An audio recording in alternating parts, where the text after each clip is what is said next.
সিমলাতে এসে প্রথম দিনই আমরা সিমলা কালী মন্দির দর্শন করতে চলে এসেছি। আজ 7ই জানুয়ারি বুধবার। তো এখন আমরা দুপুরের খাওয়া দাওয়া সেরে প্রথমেই সিমলা কালী মন্দির দর্শন করতে চলে এসেছি। আর এখানে পুজোর জন্য পুজোর সমস্ত উপকরণ কিন্তু তোমরা বাইরেই পেয়ে যাবে। তো আমরাও সেই মতন ওখান থেকে মানে মায়ের জন্য কিছু জিনিস নিয়ে ভেতরে মাকে দর্শন করেছি। আর তোমাদেরকে দর্শন করতে পারলাম না, কারণ এখানে কিন্তু ভেতরে ফটো বা ভিডিও সবটাই বারণ রয়েছে।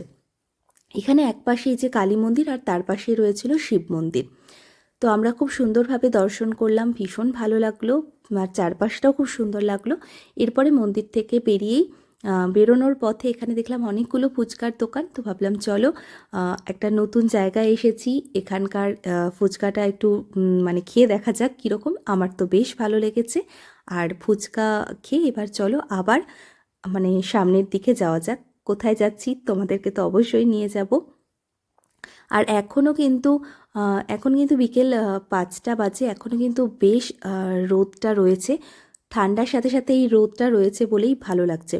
আর সিমলাতে প্রথম দিন এসে কি বলবো তোমাদেরকে, আমার মানে ঘুরতে আসার যে আনন্দ বা মজা সেটা আমি কিছুটাই ফিল করতে পারছিলাম না, কারণ আমার এত পরিমাণ ঠান্ডা লাগছিল, মনে হচ্ছিল আমি ছুটে বাড়ি চলে যাই, কারণ আমার ঠান্ডা একদম ভালো লাগে না। আর সেই মানুষ আমি কিনা এসেছি ঠান্ডার জায়গায় ঘুরতে।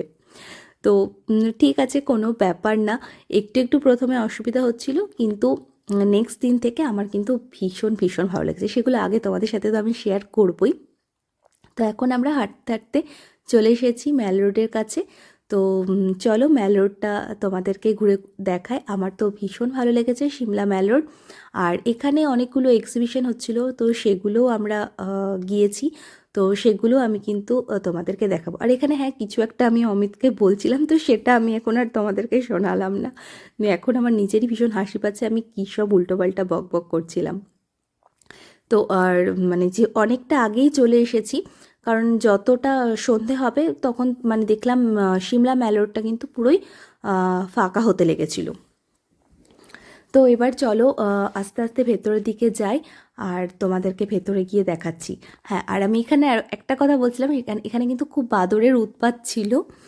তো সেটাই আমার একটু ভয় লাগছিল, বাদরগুলো খুব কাছে কাছে চলে আসছিল। এমনিতে ঠিক আছে, সেরকম কোনো কিছু বিশেষ কিছু উৎপাত তারা কিন্তু করেনি।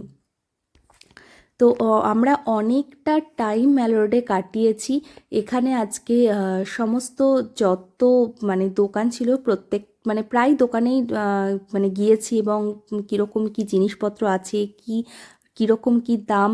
আর আমার যেটা মনে হয়েছে সিমলাতে এসে সিমলার ম্যাল রোডে মানে সব কিছুই মানে প্রচণ্ড মানে দামি মানে জিনিসপত্র, মানে সেরকম মানে যে মানে কি বলবো আর কি, মানে হ্যান্ডমেড যে জিনিসগুলো একটাই আমি দোকানে পেয়েছিলাম, সেইখান থেকে আমি টুকটাক কিছু জিনিসপত্র নিয়েছি, সেটা আমার খুব ভালো লেগেছে। বাকি সবই মানে ব্র্যান্ডেড মানে যে মানে সবগুলো সেইগুলো রয়েছে, যেগুলো আমরা কিন্তু কলকাতা বলো বা আমাদের এখানে বহরমপুরে সেখানে কিন্তু পেয়ে যাব। তো এটাই। আর এই যে এক্সিবিশনটা চলছিল, এই এক্সিবিশনটাতে এসে ভীষণ ভালো লেগেছে, কিন্তু জিনিসের দাম মানে প্রচণ্ডই হাই ছিল, কি বলবো সে মানে বলারই কথা নেই, এতটাই পরিমাণে জিনিসের দাম ছিল। কিন্তু বাট ওভারঅল ভীষণই ভালো, প্রত্যেকটা কালেকশন খুব ভালো লেগেছে। তো তোমাদেরকেও একটু ঘুরিয়ে ঘুরিয়ে দেখালাম এই আর কি।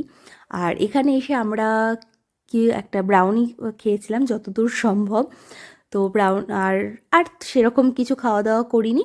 এরপরে বাকি তো সন্ধে হয়ে গেছে, একটু ফটোশ্যুট করেছিলাম, সে সমস্ত ফটো আমি তোমাদের সাথে পরে শেয়ার করব। আর এখন সন্ধেও হয়ে গেছে। আর এরপরে এখান থেকে একটুখানি হচ্ছে গিয়ে তোমার সিমলার যে চার্চটা, তো সেটা আমরা গিয়েছিলাম। তো চলো সেটাও তোমাদেরকে দেখাই। দেখো চার্চটা কিন্তু বাইরে থেকে ভীষণ সুন্দর লাগছে, আর ভিতরটাও তো বেশ ভালোই। আর একদম চার্চের ভেতরটা পুরো শান্ত, মানে যেরকমটা আর কি থাকে ঠিক সেরকমটাই। তো সন্ধে হওয়ার সাথে সাথে ভিড় বাড়ছিল, আর আমরা এখানে মোটামুটি ছিলাম ওই 7:30 8টা। তো 8টার দিক থেকে দেখলাম ভিড়টা কিন্তু আস্তে আস্তে কমে যাচ্ছে। তো এবার আমরা এই যে চার্চে ঢুকেছিলাম। তো চার্চে 5-10 মিনিট মতন ছিলাম। আর সেখান থেকে বেরিয়ে বাইরে দেখলাম এখানে অনেক কিছু ওই চাট্টা টাইপের কিছু বিক্রি করছে। আমরা বিকেলবেলা এসেছিলাম তোমার ওই ম্যাল রোড, তারপরে হচ্ছে গিয়ে কালীবাড়ি, আর হচ্ছে গিয়ে কী বেশ বলে চার্চ, এগুলো দেখতে এসেছিলাম। আর এখন এই যে অনেক লোক আছে, পরে সব কিছু শেয়ার করবো। প্রচণ্ড ঠান্ডা, মানে আমি না ভাবতেও পারছি না এতটাই ঠান্ডা। আমি যে মানুষ মানে স্যুপ খেতে একদম পছন্দ করি না, তো আমি আর অমিত দুজন মিলে এখন একটা ভেজ স্যুপ নিয়েছে, ওটা খাবো। খেয়ে ওই দিকটাতে মানে আরও সামনেটা গিয়ে আমি শুধু ভেবেছি মোমোটা খাবো, ব্যাস মোমোটা খেয়ে চলে যাবো। আর বাকি সব কিছু তোমাদের সাথে ধীরে ধীরে কিন্তু আমি শেয়ার করবো কি করছি আর কি। আর এখন গরম গরম মোমো খাচ্ছি, আর খাওয়ার পরে একটা মিষ্টি টাইপের ছিল, এটা বেশ ভালো। তো চলো এবার আবার হোটেলের দিকে ফেরা যাক। আর দেখো রাতের অন্ধকারে এই পাহাড়ের কোলে যে বাড়ির যে আলো, এই টিম টিম করে আলোগুলো তারার মতন জ্বলছে, এটা তো ভীষণ ভীষণ ভালো লাগে। তো এইবার আমরা হোটেলে ফিরবো। আর এই ভিডিওটা ভালো লাগলে অবশ্যই লাইক শেয়ার করে দিও।